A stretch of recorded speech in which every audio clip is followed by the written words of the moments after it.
Focus to some more news coming in from the national capital, where smog has returned to Delhi, with the AQI rising above 400 after weather gave some respite in the morning after Diwali. Now, air quality in Delhi was the second best since 2015 on 1st November due to the comparatively hotter weather, but thanks to over 3,000 fires and rather 4,000 fires that have been reported in Punjab alone and more fires additionally in Haryana, the AQI has slipped back to the severe category. Let's now bring out our reporters to understand the situation from different parts of Delhi NCR.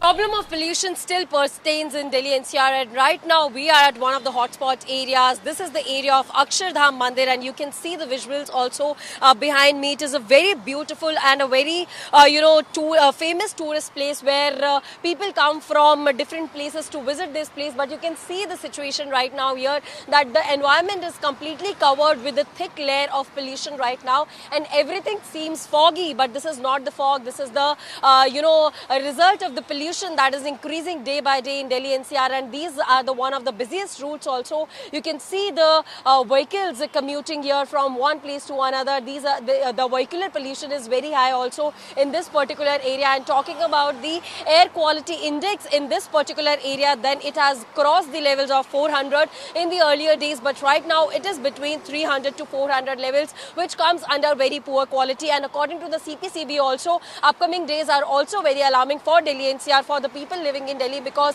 the situation will remain worse like this only because the firecrackers that were burnt during Diwali after the ban, and also the maximum use of the vehicular pollutions. So there are many reasons, and also one of the major reasons is the Parali burning that happens in the states neighboring Delhi NCR. But what is the major problem? People think very different. People have very different opinions over that. But these are the people of Delhi who are facing these problems on a daily basis, and people are having breathing problems and also health issues because of these situations right now. And this is not the first year that is in which this kind of air pollution is happening, but every year the situation remains the same. But temporary solutions are being taken by the Delhi government, but what are the permanent solutions? This is the questions that still remains. With camera person Sudhir, I'm Mehndi Garg for News X. प्रदूषण के मामले में पंजाब को थोड़ी राहत मिली है। प्रदूषण विभाग द्वारा जारी आंकड़ों के अनुसार रविवार को पंजाब में अमृतसर और चंडीगढ़ को छोड़कर बाकी सभी शहरों का AQI 200 से नीचे रहा। हालांकि अमृतसर में 263 और चंडीगढ़ में 223 तक AQI दर्ज किया गया, जो कि अभी भी चिंता का विषय है। हालांकि राहत इस बात में है कि अमृतसर और चंडीगढ़ भी अब रेड जोन से बाहर निकलकर ऑरेंज जोन में पहुंच चुके हैं। फिलहाल पंजाब में प्रदूषण से पूरी तरह राहत पाने के लिए अभी बरसात का इंतज़ार करना होगा, लेकिन मौसम विभाग जानकारी दे रहा है कि अभी 2 सप्ताह तक बारिश की कोई संभावना नहीं है। Kulveer Tiwari, India news, Chandigarh.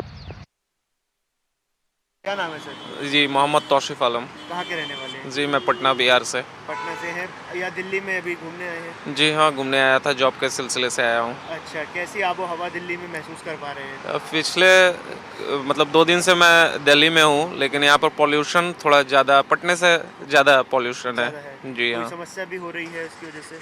और समस्या थोड़ा बहुत तो होता ही है, जैसे मास्क वगैरह का ज़रूरत पड़ ही जाता है कभी ना कभी, तो इसलिए मैं हैंकी अपने साथ लेकर चलता हूँ। कभी पहनना पड़ेगा। जी। आँखों में जलन कुछ ऐसा? हाँ, वैसा हल्का पुल्का महसूस होता है, लेकिन देखिए पॉल्यूशन आप जब तक इस चीज़ को हम लोग नहीं कर पाएंगे आपस में मिलकर, तो ये जैसे अभी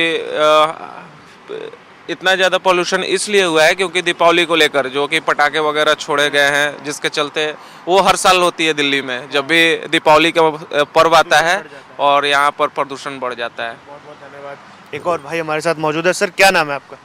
रौनक ठाकुर। रौनक कहाँ से है? I am from Bihar. Bihar से है। इस वक्त दिल्ली में जो आबो हवा है कैसी महसूस कर रहे हैं? अभी मॉर्निंग के टाइम में तो रनिंग के लिए हम निकले थे। हाँ जी। अच्छा फील हुआ रनिंग टाइम। हाँ, प्रदूषण की वजह से कहीं ना कहीं दिक्कत हुई, सांस जल्दी हाँ, फूलना जैसी समस्या? थोड़ी मोड़ी। हाँ, उसके अलावा कुछ और महसूस करते हैं, जैसे जब प्रदूषण बढ़ जाता है, आंखों में जलन या गले में खराश जैसी कोई चीज़? पॉल्यूशन होगी तो वो सब तो होगी ही। बिल्कुल। बचाव के लिए कुछ कर रहे हैं, अभी तक कुछ अपनाना शुरू किया आपने? हम वैसे तो बचाव के लिए हम कुछ करते नहीं हैं, यहाँ पे तो हम बस घूमने के लिए आए हैं। अच्छा। वैसे मैराथन रनर हैं हम। अच्छा, आप मैराथन रनर हैं, तो आप ज़्यादा समझते होंगे इन चीज़ों को। फिटनेस की बात की जाए तो फिटनेस एंथुसियास्ट जो होते हैं, अगर पॉल्यूशन वाली इस हवा में रनिंग करे, साइकिलिंग करे, तो हेल्थ पर क्या असर पड़ेगा? हेल्थ पे ज़्यादा ही है सर, हमारे लंग्स में डैमेज हो सकता है, सांस फूलना, ज़्यादा अस्थमा जैसी प्रॉब्लम हो सकती है। हाँ जी। Thank you. सर मेरा नाम संजय कुमार है। संजय जी, ऑटो चलाते हैं आप? हाँ जी बिल्कुल, दिल्ली में। जिस प्रकार से प्रदूषण बढ़ रहा है, कैसा लग रहा है डेली? सर ये बहुत ही घातक है, और जो लोग भी अगर दिल्ली में रह रहे हैं उन्हें एडवाइस ये करूँगा, बिना मास्क के, मैंने भी मास्क पहनता हूँ, रुमाल लगाता हूँ। पॉल्यूशन लेवल बहुत ही ज़्यादा है, आंखों में जलन हो रही है। अभी मैं इंडिया गेट के पास हूँ जहाँ से आप कर रहे हैं, बहुत ही बुरा हाल है दिल्ली का। कहाँ महसूस होता है? सबसे ज़्यादा अगर महसूस करता हूँ मैं पंजाबी बाग में करता हूँ। पंजाबी बाग में मुझे लगता है AQ लेवल 400 या 500 होगा। बिल्कुल अंधेरा था सुबह जब मैं आया था उधर से। की वजह से ऐसा हो सकता है? वहाँ पे कंस्ट्रक्शन भी है और सीमेंट का गोदाम है, इस वजह से ही हो सकता है। आनंद विहार की क्या स्थिति है? सर उधर भी बहुत बुरा हाल है, क्योंकि उधर लैंडफिल एरिया है, उधर भी धूल मिट्टी बहुत है। पॉल- सवारियाँ कुछ कहती हैं इस बारे में? सवारी तो यही है कि मैं उनको एडवाइस करता हूँ कि जब भी बैठें तो मास्क जरूर लगाएं, क्योंकि ये संक्रमण हमारी छाती में एक बार जम गया तो फिर निकलने का नाम नहीं लेगा।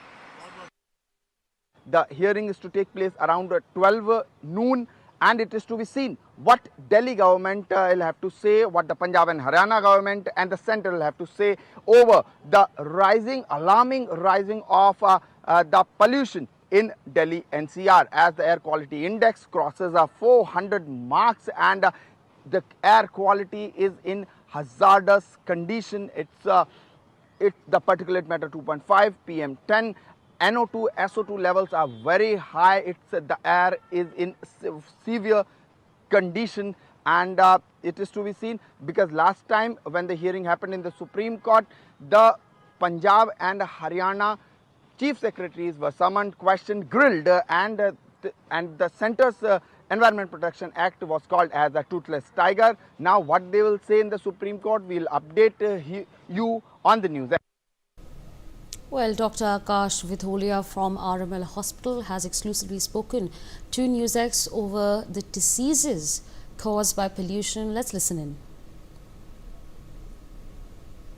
इस प्रकार से दिन बर दिन प्रदूषण बढ़ता जा रहा है, स्वाभाविक है कि प्रदूषण के साथ साथ प्रदूषण से होने वाली बीमारियां भी बढ़ेगी, और इससे निपटने के लिए आरएमएल अस्पताल पूरी तरीके से मुस्तैद है। मैं आपको पहले वो बोर्ड दिखाना चाहूँगा जिस पर लिखा है पॉल्यूशन रिलेटेड इलनेस क्लिनिक, प्रदूषण जनित रोग निदान केंद्र। यहाँ पर उन मरीजों का इलाज होगा जो प्रदूषण से होने वाली बीमारियों से पीड़ित होकर यहाँ पर आ रहे हैं। सभी प्रकार की बीमारी जो प्रदूषण की वजह से होती है, उन सब का इलाज अब एक छत के नीचे आरएमएल अस्पताल में होगा। इस पर बात करने के लिए डॉक्टर आकाश विधोलिया हमारे साथ मौजूद है। डॉक्टर साहब, ये एक नई पहल शुरू हुई है, एक स्पेशल क्लिनिक खोला गया है प्रदूषण पर। इस पर किस प्रकार के पेशेंट्स का अब रिएक्शन आ रहा है? क्या पेशेंट्स की जो संख्या है वो अच्छी खासी हो गई है, क्योंकि AQI कई जगहों पर 500 पार कर गया है? जी, ये एंटिसिपेटेड है। जैसे हर साल ऐसा होता है कि नवंबर का स्टार्टिंग वाला जो फेज़ होता है उसमें दिल्ली का जो एयर क्वालिटी इंडेक्स है वो अपने निम्न स्तर पर पहुंच जाता है। तो ये एक्सपेक्टेड है कि हर साल जैसे पॉल्यूशन रिलेटेड प्रॉब्लम्स बढ़ जाती हैं, तो उसी एंटिसिपेशन में आरएमएल ने ये एक ठोस कदम उठाया है कि जितने भी पॉल्यूशन रिलेटेड प्रॉब्लम्स हैं उनको एक ही जगह पर काम करा जाए। इसके लिए हमने 5 सुपर स्पेशलिटीज़ को एक ही छत के नीचे लाके रखा हुआ है, ताकि पेशेंट्स को सारी डॉक्टर जो स्पेशलिटी प्रॉब्लम्स होती हैं एक जगह केटर कराई जा सके। तो हमारे पॉल्यूशन क्लिनिक में चेस्ट फिजिशियन, क्योंकि मोस्ट कॉमन कंप्लेन जो लोगों की होती है वो सांस रिलेटेड होती है, तो सांस रिलेटेड सभी समस्याओं के लिए चेस्ट मेडिसिन पीपल अवेलेबल है। दूसरी मोस्ट कॉमन जो डिजीजेज अफेक्टेड होती है वो होती हैं स्किन रिलेटेड, तो डर्मेटोलॉजिस्ट यहाँ पे अवेलेबल है। तीसरा जो ऑर्गन सबसे ज़्यादा अफेक्ट होता है वो होता है आइज़, तो ऑप्थेल्मोलॉजिस्ट अवेलेबल है। और क्रॉनिक प्रॉब्लम की वजह से कहीं ना कहीं एंजाइटी और साइकेट्रिक इशूज़ होते हैं, तो साइकेट्रिस्ट अवेलेबल है। और कोई भी चीज़ जो टेस्ट जो चाहिए होते हैं उनके लिए अवेलेबिलिटी है यहाँ पे ब्लड टेस्ट की। तो इसलिए एक स्पेशल क्लिनिक बनाया कि डॉक्टर जितने भी पेशेंट्स आ रहे हैं उनकी सारी प्रॉब्लम्स को एक ही छत के नीचे एक ही रूम में बैठ के सभी डॉक्टर्स देख सकें। प्रदूषण से पीड़ित कौन सी बीमारी से लोग आ रहे हैं? जी, 2 बीमारी सबसे ज़्यादा कॉमन है अभी, सांस से रिलेटेड अस्थमा और COPD का एक्सजर्वेशन। जो लोग पहले से अस्थमा के मरीज हैं और जिन्हें फेफड़ों की दिक्कत रही है और एयर क्वालिटी इंडेक्स ख़राब होने की वजह से वो वर्सन हो जाती है इस विंटर सीजन में, तो वो बहुत सारे पेशेंट्स वो आ रहे हैं। और दूसरे मोस्ट कॉमनली जो पेशेंट आ रहे हैं वो आइज़ और स्किन प्रॉब्लम्स के साथ, वाटरी आइज़, रेडनेस ऑफ आई जिसमें फॉरेन बॉडी सेंसेशन होती है, और स्किन में एटोपिक डर्मेटाइटिस, सोरियासिस और जितने भी एलर्जिक कॉन्टैक्ट डर्मेटाइटिस होते हैं उनका वर्सन हो जाता है इस मूवमेंट। व्यक्ति दिल्ली में रह रहा है, एनसीआर में रह रहा है, काम के सिलसिले में बाहर निकले, तो क्या कुछ प्रिकॉशंस उन्हें लेने की ज़रूरत है घर से बाहर निकलते हुए? जी, एक कॉमन टर्म हम यूज़ करते हैं, precautions are better than cure, कि आप जितना कोशिश कर सको बचाव करने की तो आपको उपचार की ज़रूरत ही नहीं पड़ेगी। तो ये बहुत ज़रूरी है। मैं सभी लोगों से ये दरख्वास्त करना चाहता हूँ, प्रार्थना करना चाहता हूँ कि जब तक बहुत ज़रूरी ना हो तब तक आप अर्ली मॉर्निंग और लेट नाइट बाहर ना निकलें। स्पेशली जो ओल्ड एज के लोग हैं 85 प्लस, क्योंकि उनके उम्र के साथ साथ फेफड़ों की क्षमता कम हो जाती है और वो मोर ससेप्टेबल होते हैं इन्फेक्शन और पॉल्यूशन के लिए। और छोटे बच्चे जो 6-7 साल से छोटे हैं उनका बाहर निकलना बहुत ज़रूरी हो तभी जाएं। और नॉर्मल लोग जो भी यंग अडल्ट हैं जिन्हें जाना ही है, काम करना है, लोगों को रोटी वगैरह कमाने के लिए, उनसे ये मैं प्रेयर करूंगा कि आप फुल स्लीव्स कपड़े पहने, कोशिश करें कि आपका बॉडी पार्ट जितना कवर्ड रहे उतना बेटर रहेगा। बाहर निकलने एक N95 मास्क बहुत ज़रूरी है। N95 अवेलेबल नहीं है तो नॉर्मल मास्क लगा के जाएं और आइस को कवर करके जाएं, क्योंकि मोस्टली जो पॉल्यूशन रिलेटेड प्रॉब्लम होती है वो कांटेक्ट की वजह से होती है, कि जब एलर्जेंस और पॉल्यूटेंट्स कांटेक्ट में आते हैं, आइदर थ्रू ब्रीदिंग, तो हमारे फेफड़ों के कांटेक्ट में आते हैं और स्किन के कांटेक्ट में आते हैं, तो आपको वो कांटेक्ट कम करना है किसी भी तरीके से। तो आप कोशिश करो ज़्यादा से ज़्यादा प्रोटेक्टिव गियर्स के साथ बाहर जाना, और कोशिश करो जिसको भी अवेलेबल है वो बाइक वगैरह अवॉइड करके पब्लिक ट्रांसपोर्ट यूज़ करें तो उनके लिए ज़्यादा बेटर रहेगा।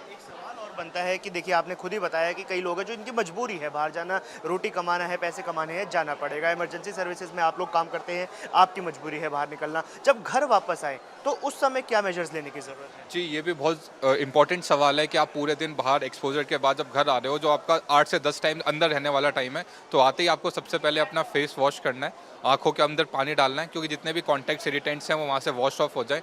आपको कपड़े चेंज करने हैं, आपको घर पहुँचते ही अगर नहाना पॉसिबल है, अब नहाना ठंड सर्दी हो जाएगी तो रात को नहाना भी ठीक नहीं है, फिर बाकी प्रॉब्लम्स हो सकती हैं। तो अगर आप शाम के टाइम पे आ रहे हो तो आप नहा सकते हो, और शाम के टाइम पे नहीं आ रहे हो तो आपका फेस वॉश करना है अच्छे से, आंखों पे पानी डालना है, हाथ पैर जो एक्सपोज पार्ट होता है ना, डॉट्सम ऑफ हैंड्स जो पार्ट है एक्सपोज बाकी बॉडी से, वो साफ करना है, कपड़े चेंज करने हैं, उसके बाद ही रेस्ट करना है, क्योंकि इससे आप ये करोगे आपके जो पॉल्यूशन जो कांटेक्ट में है वो वॉश ऑफ हो जाएंगे, तो कांटेक्ट टाइम कम मिलेगा। और जो जितनी भी पॉल्यूशन रिलेटेड प्रॉब्लम्स होती हैं वो कांटेक्ट टाइम ज़्यादा होने की वजह से स्प्रेड होती है।